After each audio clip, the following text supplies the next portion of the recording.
efforts to uncover what happened. Just so, those who read Proof of Conspiracy will know that several still sparsely reported Trump scandals involving nominal U.S. allies in the Middle East also featured apparent bribery and obstruction of justice.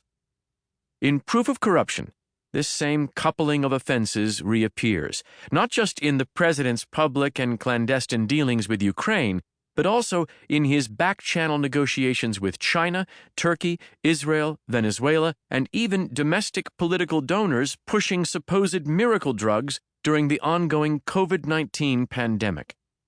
These narratives confirm Trump's behavior as predictable and unchanging. The question is whether America can dynamically respond to a novel threat to its rule of law, and whether we will continue to abide the horrific losses this threat has imposed on us.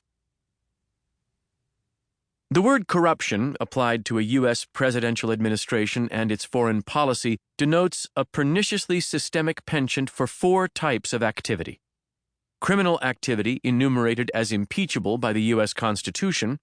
other criminal activity qualifying as a high crime or misdemeanor under the Constitution's impeachment clause, non-criminal activity that is nevertheless eligible for impeachment under the U.S. Constitution as a threat to national security or a violation of the non-statutory catch-all component of the impeachment clause's high crimes and misdemeanors proviso,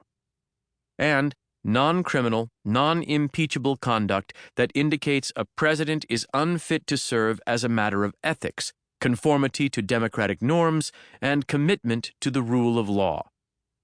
The Trump administration may be regarded as corrupt because many of its offices and departments have, from January 2017 onward, exhibited in abundance all four forms of malfeasance.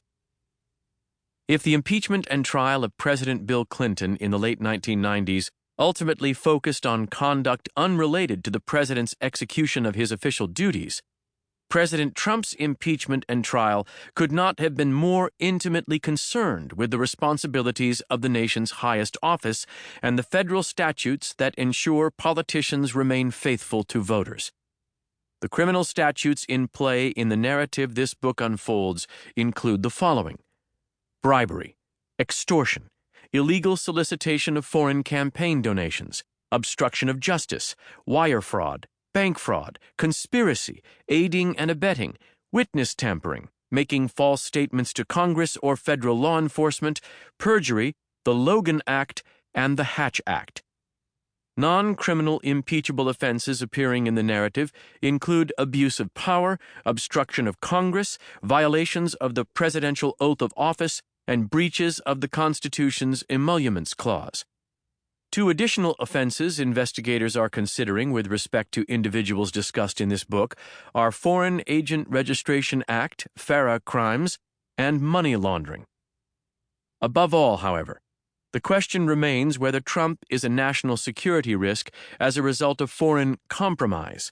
a term encompassing both sensational scenarios and the mundane possibility that a geopolitical enemy of the United States has so much more knowledge of the president's clandestine activities at home and abroad than Congress or the American people that the revelation of such secrets could be leveraged against him to the detriment of U.S. interests.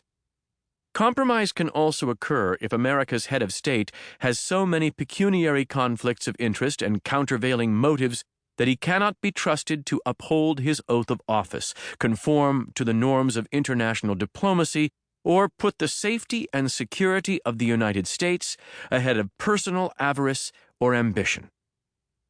The Atlantic has written that, federal statutes and the Constitution's impeachment clause aside, what Trump and his aides, advisors, allies, agents, and associates perpetrated in Ukraine in the president's first 3 years in office is a conspiracy against American democracy. Fearing that the 2016 election was a fluke in which Trump prevailed only because of a successful Russian hacking and disinformation campaign, and because of a last-minute intervention on Trump's behalf by the very national security state Trump defenders supposedly loathe, Trump and his advisors sought to rig the 2020 election by forcing a foreign country to implicate the then Democratic frontrunner in a crime that did not